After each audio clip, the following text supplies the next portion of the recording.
Bismillahirrahmanirrahim. Assalamualaikum warahmatullahi wabarakatuh.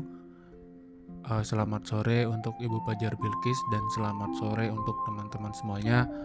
Saya Muhammad Reja Paujan, perwakilan dari kelompok 11 yang insya Allah hari ini akan mempresentasikan materi kami yang berjudul Konseling Postmodern, yang selanjutnya akan ditampilkan beberapa slide yang berisi penjelasan tentang konseling postmodern. Baik, jika nanti teman-teman ada yang ingin ditanyakan, silahkan ditanyakan. Berikut adalah tampilan materi pembahasan yang akan kami bahas hari ini. Terima kasih. Penjelasan pada slide ketiga yaitu tentang pendekatan postmodern. Paham modern percaya bahwa yang dapat diobservasi dan diketahui tingkah lakunya adalah realitas objektif. Paham ini menjadikan manusia sebagai pusatnya. Paham ini juga percaya bahwa mereka dapat melakukan segala usaha dalam observasi, karena realitas itu memang ada. Para ahli modernis percaya bahwa orang yang datang untuk konseling adalah orang yang mengalami penyimpangan perilaku. Contohnya, klien yang depresi. Orang yang larut dalam kesedihan sepanjang harinya yang dianggap berada di bawah level mood yang normal.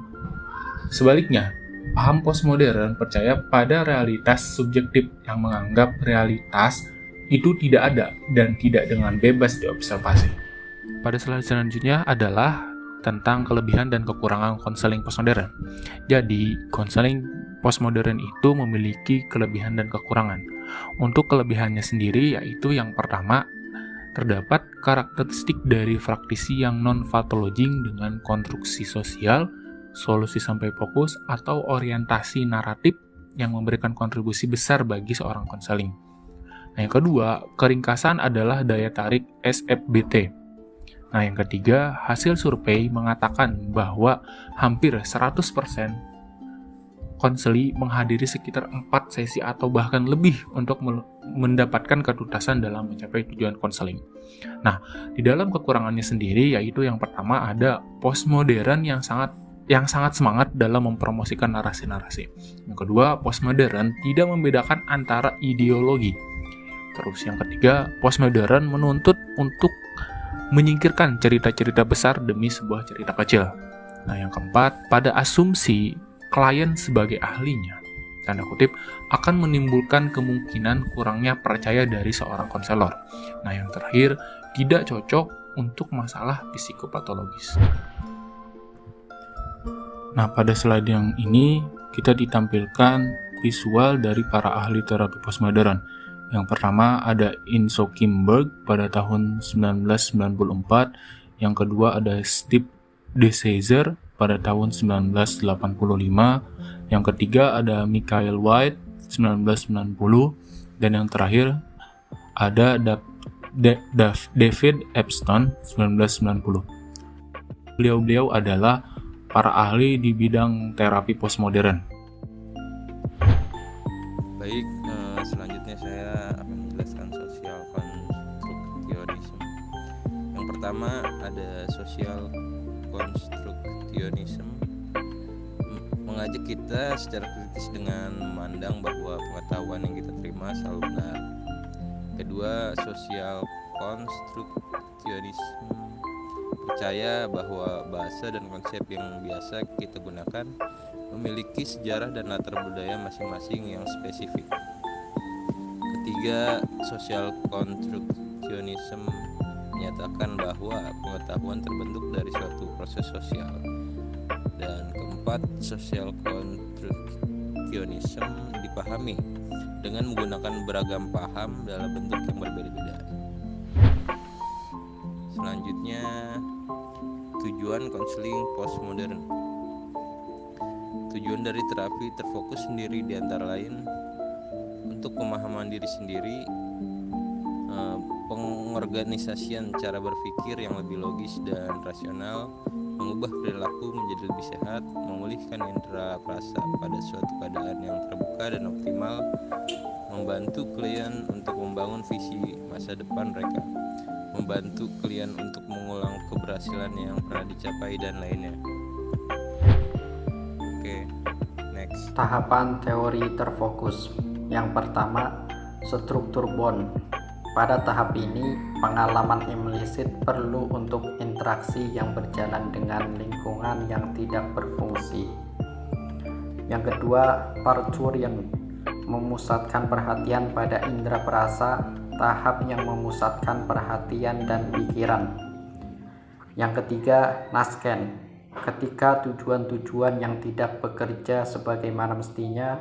Pada dua tahap awal mengingatkan kembali kapasitas mereka agar berfungsi dalam interaksi dengan kejadian yang sedang terjadi. Selanjutnya yaitu konsep dasar naratif terapi.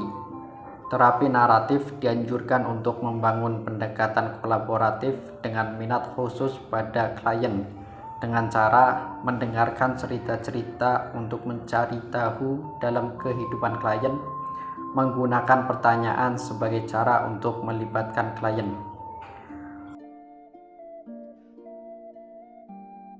Selanjutnya di slide ini ada proses terapi dan langkah-langkah dalam proses terapi narasi yang mengilustrasikan struktur pendekatan narasi.